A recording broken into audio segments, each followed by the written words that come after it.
Hi, I'm Natalie Coulson. I'm the founder and director of Amped Up Marketing and Communications. And today I'm speaking with Vanessa McCamley, who is the founder of Link Success. And she's also the author of Rewire for Success. Today, we are talking about the all-important topic of imposter syndrome.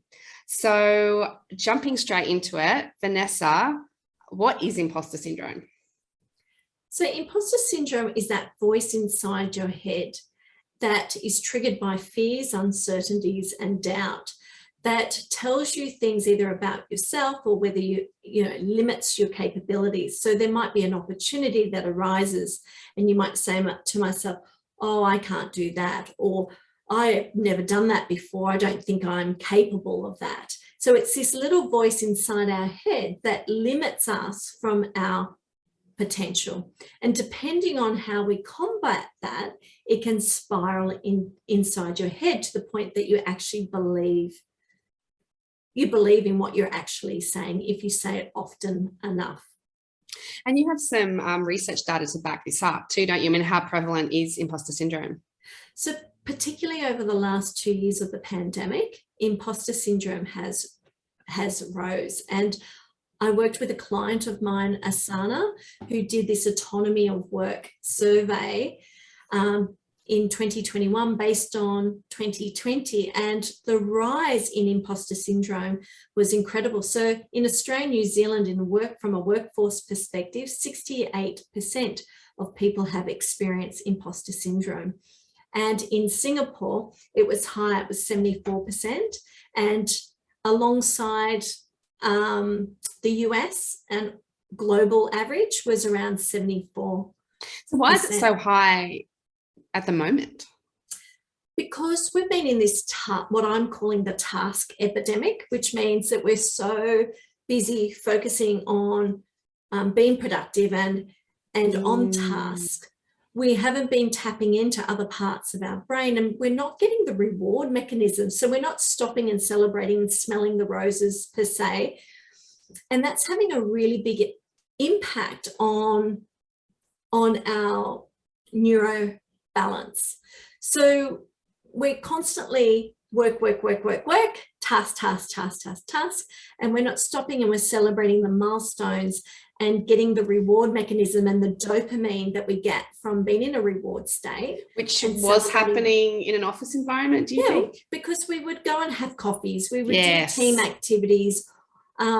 We would bump someone at the water cooler and say, oh, congratulations on winning this award. Or, there were different ways that you do it in an office environment where we haven't necessarily, and look, some organizations are absolutely still doing this, but I believe on average, and the research talks for itself, you got 68% of workers in Australia and New Zealand that have experienced imposter syndrome. So they feel like they're working hard, but don't feel like that they're actually either getting the result or feel rewarded from actually doing that work. And that's impacting their motivation. It's also changing the neural pathways because they're either thinking, I remember this organization and this really high performer really didn't think that he was doing a good job. And when I start asking, I go, well, what makes you think that you're not doing a good job? And he turned around and said, well, because my boss is not telling me that I'm doing a good job and keeps giving me the next thing and the next thing and the next thing. And I don't know whether it's because I'm not doing things right. Is she giving me more, or, because I'm not doing it right or whatever. Anyway, this one time, she came back and gave him a gift, something that he cared about and a brand that he liked, to say, look, you've been working really hard for me. Thank you so much. Well, he cried because he thought that she might have sacked him. Instead, she gave him a reward, and he didn't know how to take that because he thought that he was doing a bad job. That's a conversation around like love languages, isn't it? Which is an entirely different topic, but yes. But this comes from, and again, he grew up with teachers as parents, and I think you did too. Yes. You did too, Nat. But for him, if you look back, so I started asking him questions about the reward circuitry for him, and it really started at school and then transitioned into uni. It was about getting results. Yes. And it was about numbers. Now, in business, it's still about numbers, right? But we just don't seem to be celebrating them so much. And not for every, it is for the business as a whole, but not for every particular job description though. Yes. Yeah. Some jobs are more creative, or they're not so close to the numbers. That's right. Correct. So when I started to look at the behaviors, and he had parents as teachers, it was all about the number it was about the mark, right? And so he developed a perfectionism of about, well, I know I'm doing a really good job when I hit the marks, but when it came into the workforce, right, there wasn't, so the measures were different. And for him, his brain couldn't quite comprehend how that looked like from a reward mechanism. So he wasn't getting the reward. So the imposter syndrome was creeping in for him to going, oh, well, you mustn't be doing a good job. You're not getting feedback. You're not getting marks. Yes. But really, he was doing a great job, and his boss was very happy with him. But that spiral, and that left him to eventually leaving that job. So what do you think that is a good practice then, to give some sort of gift, or is it just about recognition in general? Like, what can leaders do to, because they may not even know that the team are feeling imposter syndrome? Yeah. So it's really about having milestones of goals that are either for the team or for the individual, but really, I keep coming back to it, but it's about understanding the why and the purpose, and how people fit in with that why and purpose, so that they feel like that they belong to something that's bigger than just themselves. People want to serve, people want to make a difference. Most people have really high intentions, but, communication is one of the most complicated to master in the planet, because what it means to one person means slightly different to another. And that's why no two humans are the same, because of this spatial pattern code. It's a bit like a handprint. Yes. You and I might have a similar design, but it means something totally different to me to what it is for you. And your brain works the same way. So it's really about understanding as a leader to what that goal is, and how that gets translated to your people, and how they fit in with the why, and also give them measures and get them part of the buy-in of what those measures could look like. As much as you can get people to buy in, and celebrate along the way, so that you're giving your people dopamine along the journey, right? Which is the reward circuitry of the brain. It's what makes us feel good. It's what helps us stay on track and keep on going, even when it's tough and when we're facing obstacles. It's that ability of feeling like, oh, I know this is really challenging, or I might not have done this before, but I can do this, and I'm going to give it my best shot and just see what I learn from it. And that's where growth comes in. Yes. And we were talking about that. And I have heard that imposter syndrome can be a factor when you're in it, or you're facing, sometimes you feel imposter syndrome when you're facing a time of growth. It's one way. And I can share my story if you're interested in that. So we were talking about this. So like I was feeling some imposter syndrome. It was late last year, and a new client came to me, and they set up a call, discovery call, and I kind of had my idea of what they were after, and they wanted something a hell of a lot bigger. And I just immediately said to them on the call, oh, I don't think I'm your person. Like, I don't do that. And they said, yes, we can see that you do. And they outlined everything I was doing online with my business, and they wanted the same thing for theirs. Well, it's a great relationship, and we're still working together. So, and so that was an example of me feeling, not that I wasn't good enough or didn't have self-belief, but that I just didn't see myself the way they saw me. But it's opened up a whole new area of growth that I hadn't thought of. So. And I have a managing director that I really, really admire. And I've been working with her for many, many years. Anyway, she joined this entrepreneur group, which really high caliber people, entrepreneurs from, very global orientated, and have achieved some amazing things. And she really, and she's an amazing thinker, an amazing problem solver, probably one of the best I've ever come across.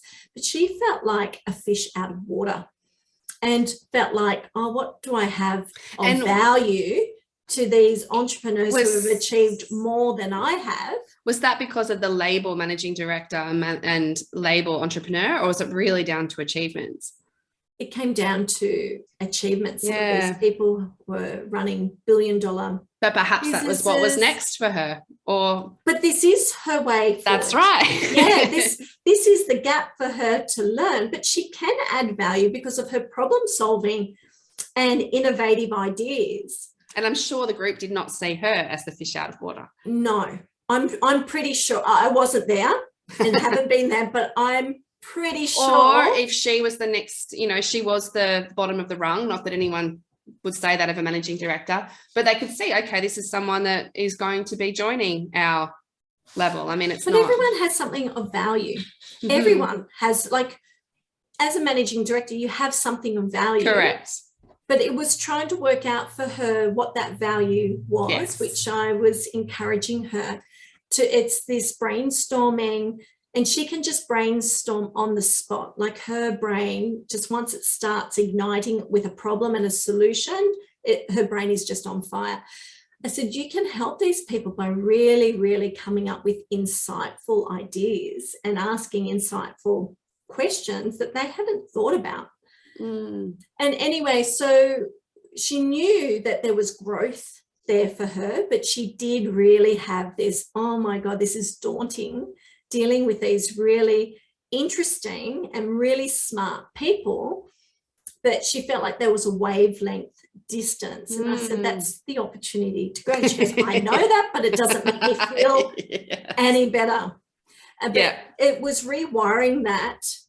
And I use I am statements to help her to go, well, okay, I am a business leader and I do have insights and I can add value by listening and problem solving and doing what I do best. So is there any truth to imposter syndrome or is it a mindset thing? It's a mindset thing. It's also a behavioural thing. It's also depending on when you're younger as well, to what put you in a threat and a reward. And again, from an education system perspective, you've got to remember, like what we're talking about before, school ranked us or rated us based on our performance on scores. University, same thing, whether we get a high distinction, etc. right? Then when we get into the workforce, it's a really big jump. Would you agree, from going from university to then a workforce that operates very differently again? What's your experience with that? Yeah, I mean, for me, it was around the structure of it as well. So you're very used to school having terms, and so you'd have that break. And so that was a way of managing your energy. Yes. And then in the workplace, you had to figure out how to manage your own energy. So that, and then maybe I think also from being a student where success is based on numbers, and then going to the workplace where success is based on earnings or not when you're young. Yeah, it's just a massive adjustment. And it is. And if you think about a lot of our workforce over the last 2 years that have finished university and then joined the workforce or been on a some sort of trainee or program and working remotely and not having it face to face, it's been a totally different experience again. And so having rewards, so my tip here is for leaders, is break things down into bite-sized chunks. Our brain can only absorb so much at any one time. And it's normally maximum 3 or 4 things at any one time. And the more they can focus at one thing at a time, the better the result and outcome will be. Which is what school is so good at, is breaking things down. So it is taking a leaf out of school, really. Yeah, so breaking things down into chunks and then celebrating them when they've achieved that, and then setting the next one. Okay, so we've now achieved this. What's the next thing? And get them to buy in and get them to be a part of the discussion, as opposed to just telling them what it is. You know, the more you get your people to think on the solution side, the more powerful, because they will own it and they'll have accountability and they'll feel like they're part of it, as opposed to just dictating what it is you want them to do. Absolutely. Thanks, Vanessa. My pleasure.